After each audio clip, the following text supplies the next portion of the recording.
For 25 years, he has worn a variety of creative hats. His experience covers many phases of TV cinema production, including writing. And humor plays a very important part in his work. Today, he joins me, Angela Palazzolo, on Not for Writers Only. Welcome, Frank Cromer. Thanks for having me. Frank, at what age did you become fascinated by TV and cinema? Well, I guess my first babysitter was the television set, 1955 when I was born, and had two older brothers that, of course, beat me up like every older brother does, but they throw me in front of the set, you know, and I'm watching Captain Kangaroo and suckling at the glass teeth. Love it. When did you write your first script, and for whom did you write it? It was in 7th grade. I was 12 years old, and we had to do an English project, and a friend of mine, whose father was a dentist, had some money, said, I have a Super 8, let's shoot a little movie. I'd always wanted to do that, so we took the classic Romeo and Juliet and rewrote it for 4 boys, age 12, and we played all the parts. In fact, I played Juliet, but thank God there's no surviving film. And it just took off. The local public opinion in Westerville wrote up an article, and everybody in school knew me, and I said, hey, that's what I want to do. I like the fame, and, you know, I'm a little nerd guy, and all of a sudden, I'm a film star in my own little school. So that's when I decided, hey, that's what I'm going to do. Now, as you got older, did you make a plan of how you would achieve your goal? Right. The next big move was, I think we had the first ever film company for junior achievement. And I don't even know if junior achievement's around anymore, but that was a great thing where most people were making clothes hangers, and they thought our company was going to fail because filmmaking, they said, well, you'll make the film for $40, but how will we see revenue? And I said, well, take it to my high school, because they already know me, you know, from the film that got around when I was in junior high. We'll show it there and charge money. And sure enough, the teachers allowed it. We grossed like $400, but because they didn't think we were going to be successful, and we were working with inner city kids who all couldn't work on the movie, they made those little magnetic refrigerator things. Well, that part of the company, paying their salaries, bankrupted us, but we kind of thought this was going to happen anyway, so we were the ones that came up with the name of the company, which was Titanico. And it was right on the money. So we got a little stock market, and it's good to show you what business. I mean, it's a great thing, junior achievement. So our stock went up when our movie profits came in, and then it toilet as soon as. And so we learned how to become bankrupt, and that's important for any filmmaker to find out right away that, hey, it doesn't always fly. Now, part of your wanting to obtain this dream was to attend Ohio State, and you did. You obtained a degree in photography and cinema, correct? Right. When the film production was still going, they had one of the good film schools. Compared to USC and UCLA, where you're going to spend a lot, I wanted to go to Northwestern. At the time, it was $15,000 a year. You make your own curriculum, but great, for $15,000, I could do my entire Ohio State, and of course, that was the way to go. So I was just glad they had a program, and I'm sorry that it's gone now. Right. But, yeah. Great. Now, at the age of 22, before you got involved with your film career, you began what you describe as your off-and-on stand-up comedy career. For that, you wrote your own jokes, correct? Right. Where have you performed? Well, it's funny, the first time I performed, and it was mainly because I saw Steve Martin in concert at Ohio State Mershon Auditorium, and then I was with the Bug. I thought, well, if people are thinking that's funny, my sense of humor is similar in an art humor kind of sense, where you're making not the one-liners that are popping, but things that you have to think about for a minute, and like, oh, he's making fun of this. And so I went on the first time at Bernie's Bagels, May 1st, 1979. I started off with a routine because my whole point was more like performance art. And that's just because I didn't have the funny one-liners to start. So I started off, I came on, I had rubbed onions in my eyes, and I came on late, and my friend announced me that earlier that I was having some terrible emergency and not getting to the show on time. So everybody's like, what happened to him? And then they see me coming out, my eyes are red, and I'm crying, and I go, I'm sorry, I just got a call from Texas where my... See what a great actor I am, too? I just got a call from Texas. My younger brother, he was riding a motorcycle through a field of corn, and there was a terrible fire, and, well, you know, the field, and he's dead. You know, and they're believing this for half, and then I started, and I just looked up, and Jimmy Jimmy Crack Corn, and I don't care. The password's blown away. Everyone. And then we were off and running. So that was a start. But I played most of your clubs in Columbus, and when I went out to San Diego, I was a regular at the Improv. Sometimes I was on stage. no, but I was a comedy waiter. I'd work as a waiter to make money, but then the nights when they let us amateurs on, I got on. When you write comedy, timing is very important, and when you write... You know the secret of comedy, right? No. Well, ask me what the secret is. What is the timing? Okay. Wait, I didn't ask you yet. What is the secret timing? Thank you. That's an old public domain joke, it will. Okay, can I ask my question? Yeah, go ahead. You are the host. Okay. When you write stand-up comedy, timing is very important. How do you integrate that into the actual comedy in the writing of it? Well, it's usually set up joke, and when you come out, especially now that you've had 15 years of stand-up comedy and people really know, they either want to be transfixed by you, so when you come on, there's one guy that comes on now, and he does all these effeminate things, and then he says something really mean, and it's really funny, you know, because you're watching him just for it. But otherwise, you've got to come on in that first line. You better have a grabber, because they're going to lose you real soon. What do you think is the most difficult aspect of humor writing? Finding the right combinations that's just perfect. Combinations of what exactly? Well, you might find a word that you said the first time and you got to laugh, and then later you refine it and go, one word makes a complete change. I'll just give you an example. The last line that I always used when I was on stage more often than I am now was I'd come up and act really shy and say, I just got into show business because I'm shy. In fact, I'm taking a self-assertiveness class. Well, my mommy makes me. And see, when I first wrote it, it was mother, and then it changed to mom, and then mommy is like really infantile, and so that works even better yet. But you know, you go through this whole thing. What's the right word? And then holding for laughs and finding, you know, that's judging your audience. You have to know. Could you give us a sample of your comedy routine? Yeah, I guess so. All right. Now, okay, and you did give me a little introduction. Yeah, why don't we do it again? Do you want me to stand up for I think so. Why don't you stand up and I'll do a drum roll. And now a man who needs no introduction, just better material. Let's have a big hand and no fist for Columbus' own Frank Cromer. Thank you, could you hold it down, all two of you? Thanks. You know, there's a new trend to go back to the old urban cowboy days. I was in a bar last night. It was really wild. It's called the Bullwhip Lounge. At the door, they didn't stamp me. They branded me. Boy, that hurt. And they had a 2-fight minimum. They didn't even have one of those, you know, electric bowls that they used to have. Instead, they had this big dog. I think it had fleas or something. It was rabbit or something. It was moving around a lot, and I jumped on, and I rode it for a long time. And that's why I smell so good today. Thank you. You know, and then I'm trying to change. I'm trying to become more macho. I quit smoking Eves. Nah, I don't smoke them at all. I do Camels now. I don't even smoke them. I eat them. That's it. I changed my beer, too. You know, these wimpy light beers, not for me anymore, man. Give me Schlitz. Give me the bowl. In fact, I walked up to the bartender last night. I said, yo, man, give me some bowl. He looked at me and goes, oh, okay. You're good looking. Funny, too. Gee. Thanks, Frank. Humor seems to be a really important component to your life. What has drawn you to humor, do you think? It's just, if you have bad looks or anything, you can make it in comedy. If you're funny. And I'm living proof. In 1986, you were a reporter for the Southwest Star. What kinds of stories did you write for them? I signed on and I was making a big $20 per article. And they had me cover the Fort Bend Independent School District, which was the second richest county school board in the nation.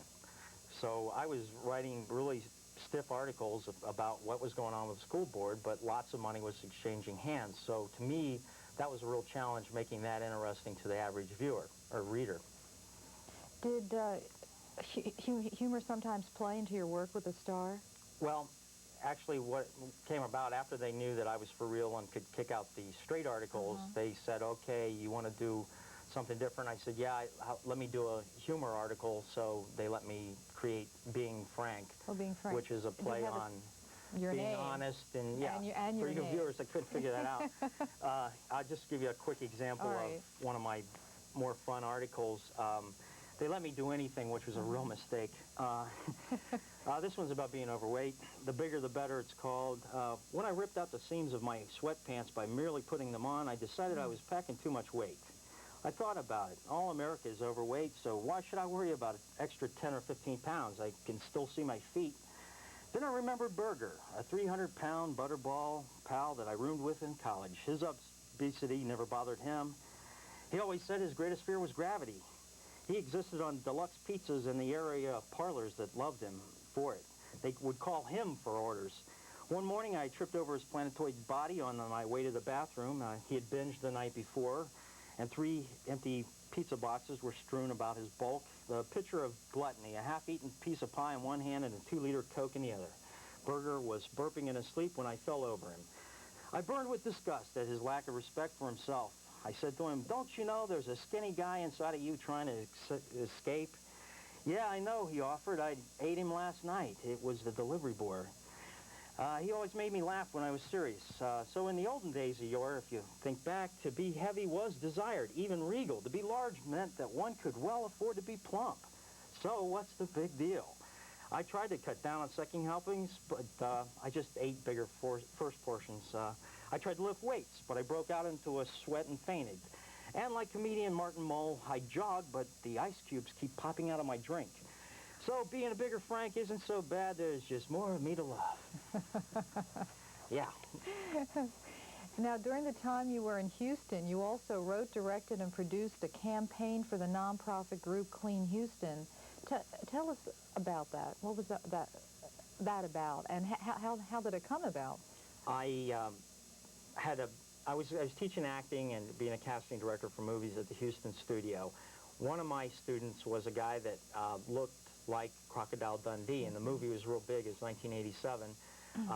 And he would always get this, and he says, I want to learn how to be this guy. So I said, look, go out, watch the movie 5 or 10 times, start buying some of the things. He bought the hat, he bought some of the things. And then I thought, hey, I can use this guy somehow. So I wanted to get known for television production. I went to various nonprofit groups, and one of the first ones I went to was Clean Houston, which is in charge of their anti-littering campaign. Well, they loved the fact that I was going to do it for free, and that I had a guy that would be the perfect spokesman. They wouldn't have to pay Paul Hogan millions of dollars. So I came up with a campaign that was based on the Laurel and Hardy line, and so the campaign was entitled Littering is a Fine Mess, because they were going to start fining people for throwing trash as they're driving. And then I developed the campaign, and we went out, shot it, and about 2 weeks later, we were on the air in Houston. I see. And you brought some samples here with us. Do you have to set them up, or can we just show them? No, hopefully they're so simple that anybody can pick it up. Okay, then let's roll it. Okay.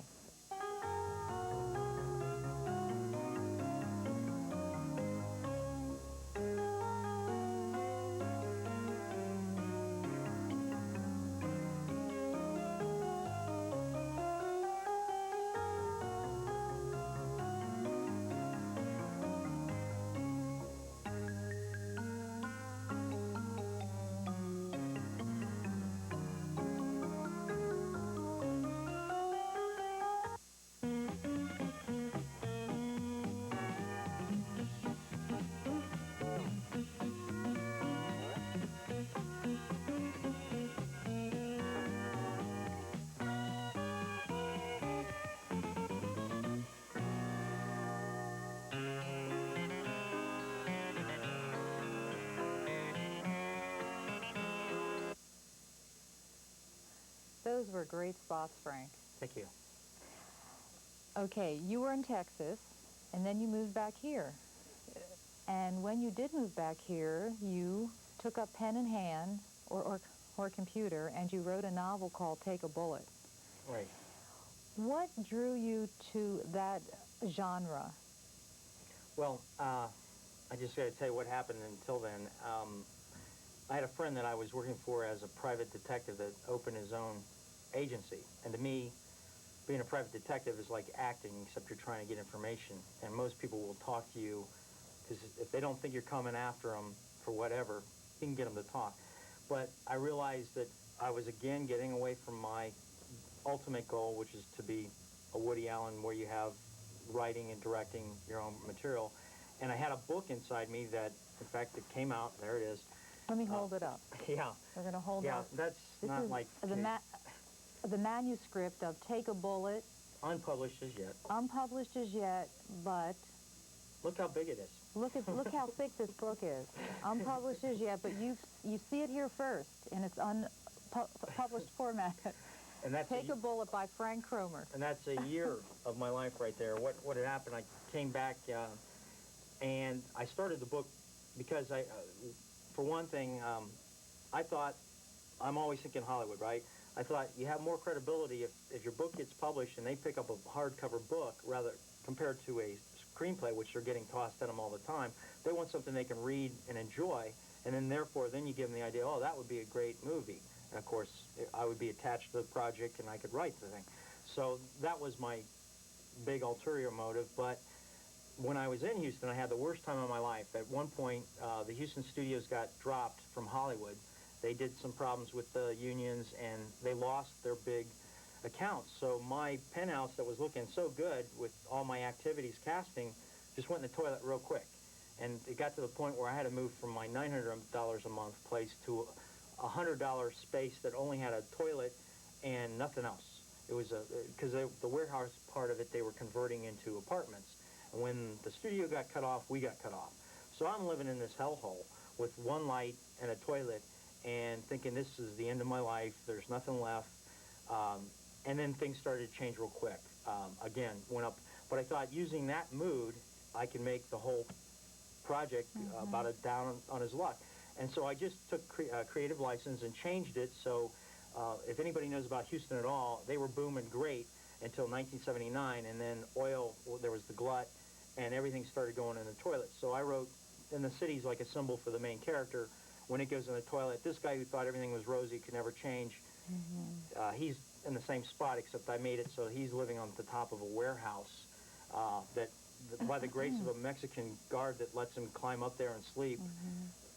That's where it starts. So he has to, so it's rags to riches kind of story. And it has sort of a Texas backdrop. Yes, would totally. you say? With, you know, major characters that are Mexican, and I still believe it would make a great film, but the whole point is I got the book done a year later, and then I went through 6 months of being rejected, where, you know, you get your Reader's Digest, and it says who you can submit your thing through without having an agent. Digest, yeah. So my plan was I sent half of the book in its entire manuscript, because I thought they ought to judge the whole work, to houses that publish books that were like mine. Mine's like...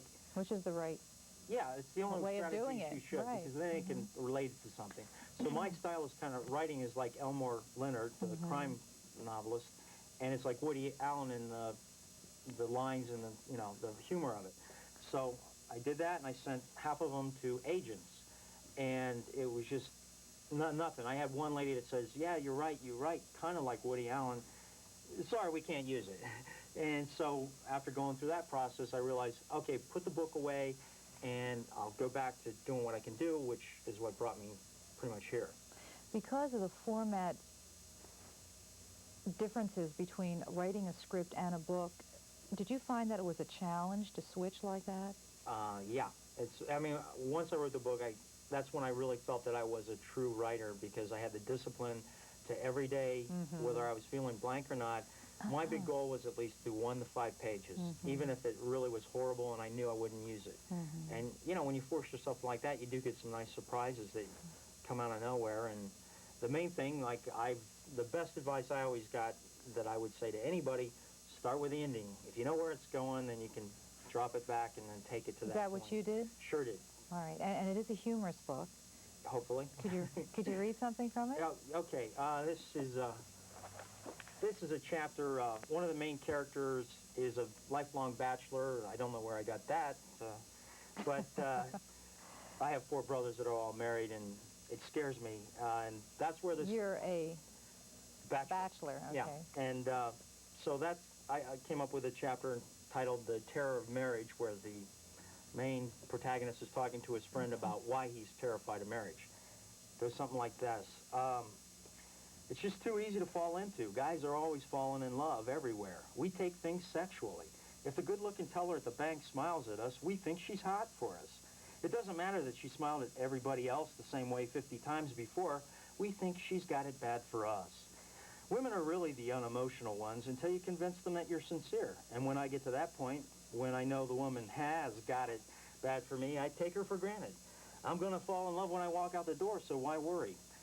I don't try to be so cold and calculating about the whole scene, but I think it's true that if you let yourself commit to just one female of the great feast of women, you'll soon be facing the terror of marriage.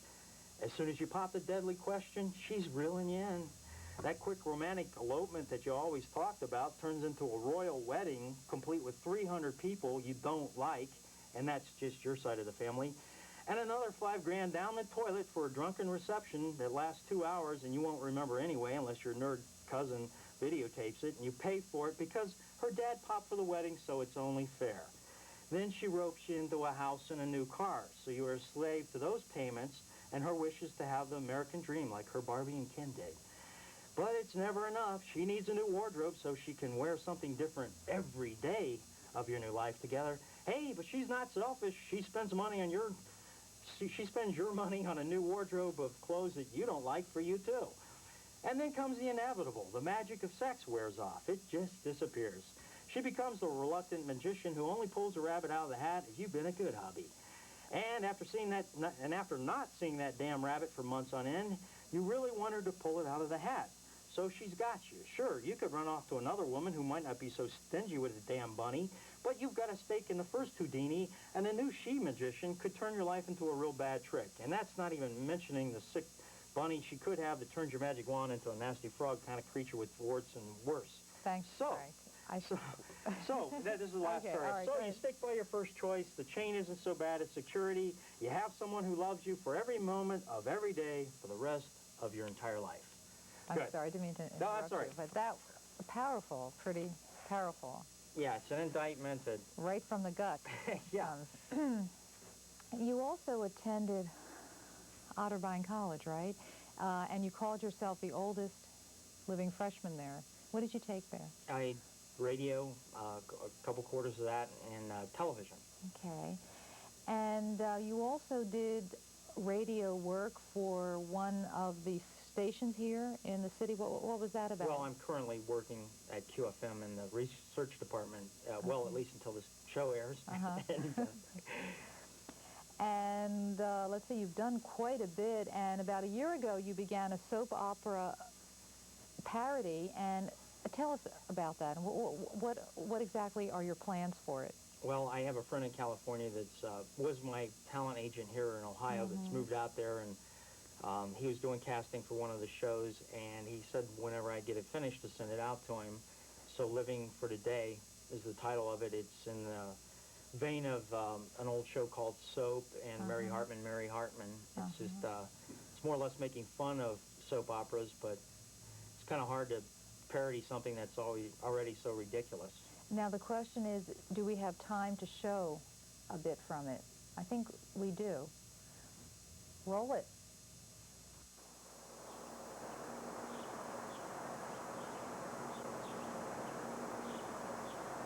What is it, Cowlick? It's her. The girl I intend to marry.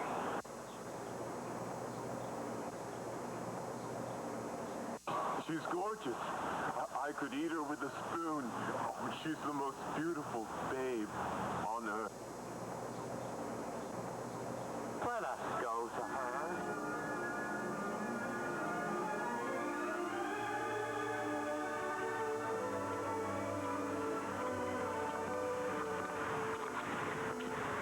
I love the way the autumn sun matriculates through her hair.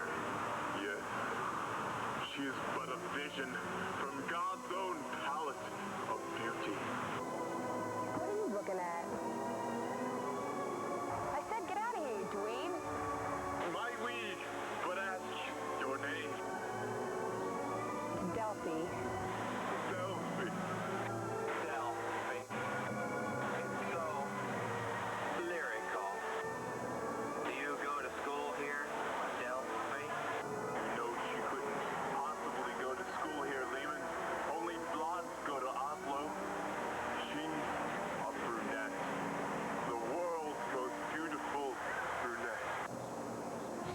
love how it creeps. I go to Oslo. Can't you figure it out?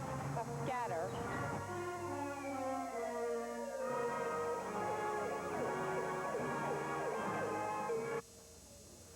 Thanks, Frank, for showing that.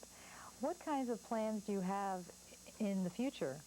Well, I want to finish this pilot. We only have about 3 more scenes to shoot. I'm sorry to say for all you actors that have been helping me, but it's really tough when you're not paying people to work around their schedules. And one of the scenes involves a guy getting shot, and it's really involved to do a squib and blood and all that. A squib? What's that? That's an explosive pack that blows out, and you put blood in front of it so to blow it out to seem like a thing. That's a special effect, and it just takes me months to even find the guy that's going to do it and get him on the same schedule. If you're paying people, you can get them there. So I just want to get this done, send it out to California for possible inclusion in the Fox lineup, which is my kind of network. Right. And the other show that I got going, Love Line, it's almost finished. It's a new thing for video dating. It's What's that about? got a real good-looking host. Actually, the guy that's the Viper on the radio, on the Blitz, he's a blonde-looking guy. He's just going to come out and introduce people, and you'll see quick 2-minute interviews with a person. And if you want to call them, you call them. Thank you, Frank. Thank you for being here today. Oh, anytime. I really enjoyed it. And so glad that you could be here today, too. If you have any comments about or suggestions for this program, or if you would like to be on the mailing list for the Columbus Writers Conference to be held in September, please write P.O. Box 20548, Columbus, Ohio 43220. Come back soon.